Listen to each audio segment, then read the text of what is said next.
নমস্কার বন্ধুরা, আজকের বানানো হবে দোকানের মতো খুরমা।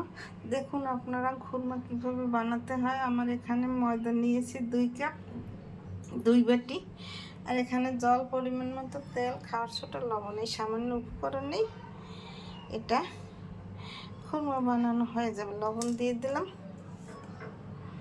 আর একটু খাওয়ার ছোটা দিয়ে এইভাবে লবণ আর সোটাটাকে মিশিয়ে নিতে হবে ভালো করে।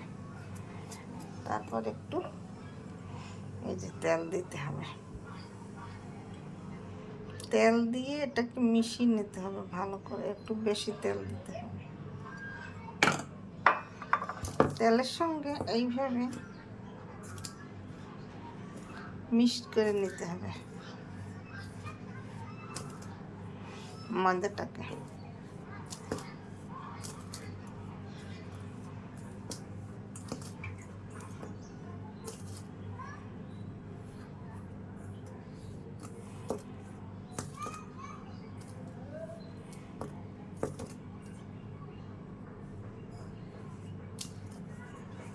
এটা ভালো মিক্স না হলে ময়দা মাখাটা ভালো হবে না। এই যে দেখুন, এই যে মুট করা হয়ে গেছে, তখন বুঝবেন এটা হয়ে গেছে। এখন অল্প অল্প জল দিয়ে এখানে ডো বানিয়ে নিতে হবে।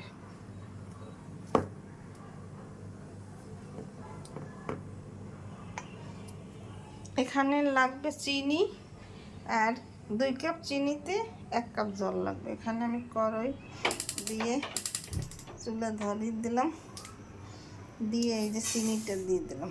চিনির মধ্যে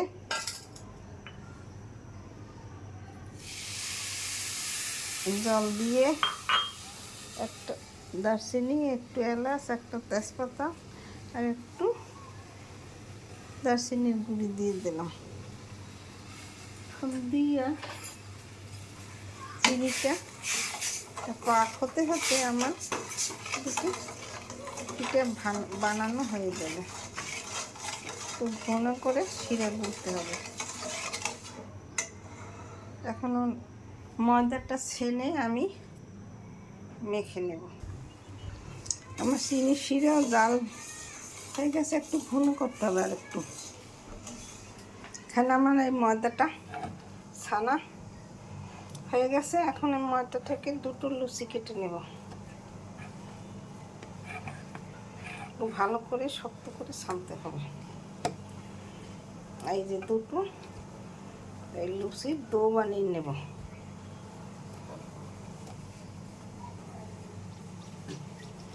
এই যে মোটা করে এটা এইভাবে মোটা করে বেলতে হবে। এমন ছুরি দিয়ে এইভাবে কেটে নিতে হবে। এই যে একটু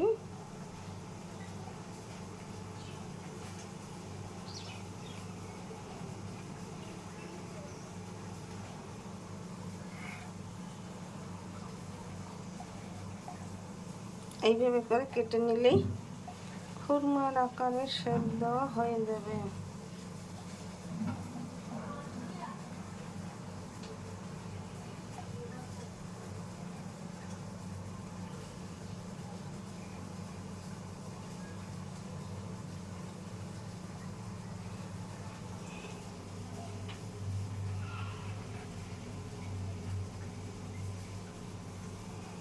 এই যে কাটা হয়ে গেছে, একটা কড়াই দিয়ে আমি তেল দিয়ে দেব। এই যে বানিয়ে ভাজা দিয়ে দিছি, হাতে একটু এরকম ঘষে নিলেই খুরমার আকার হয়ে যাবে। তারপর আমি চিনি শিরে ভিজিয়ে দেব। একটু কড়া করে ভাজতে হবে, লাল লাল করে। এই যে এখানে আমি নিয়েছি, এটাকে এইভাবে হাত দিয়ে করলেই এই যে দেখুন, এই যে গোল হয়ে যায়। এরকম করে আমি সবগুলা ভেজে নেব। এই যে চিনি শিরেটা আবার একটু গরম করতে হবে আর একটু ঘন করে নামতে হবে, আঠালো আকার। এই দেখুন আঠালো হয়ে গেছে।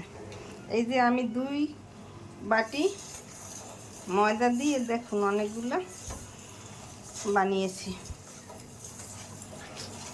আপনারা এরকম ঘরে বসে খুরমা বানিয়ে এখন চিনি শিরের মধ্যে দিয়ে একটু সময় নাড়তে হবে।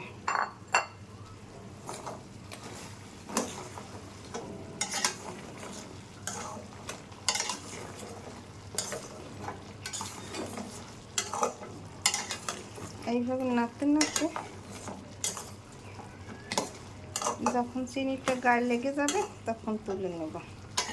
আর তেজপাতা একটু গরম মশলা দিলে ফ্লেভারটা ভালো আসে, তাই একটু চিনির শিরা জাল দেওয়ার সময় সেটা দিয়ে নিতে হবে। চিনির শিরাটা যখন এই পর্যায়ে আসবে, এই যে সাদা সাদা ফুলে ফুলে উঠবে, তখন বুঝবেন এই শিরাটা গায়ে মাখা হয়ে গেছে খুরমার। আর একটু ঠান্ডা হলেই নামিয়ে নিলেই খুরমা রেডি। এই যে দেখুন আমার চিনির শিরা দিয়ে কতটা শক্ত হয়ে, এই যে শক্ত হয় একদম দোকানের মতন হয়ে গেছে। চিনির শিরাটা জাল দিয়ে এইভাবে হয়ে গেছে। একটু ঠান্ডা হলে আরও শক্ত হবে। একটু ভেঙে খেয়ে দেখি, দেখুন কত মুসমুসে হয়েছে। সেই স্বাদ না খাওয়া কী করে বুঝে। এরকম আপনার নতুন নতুন ভিডিও দিতে আমার চ্যানেলটিকে লাইক করুন, শেয়ার দিয়ে ভালো থাকুন। ধন্যবাদ, থ্যাংক ইউ। আমার ভিডিও ভালো লাগবে পাশে থাকুন। আমার খুব বানানো তৈরি করে গেছে।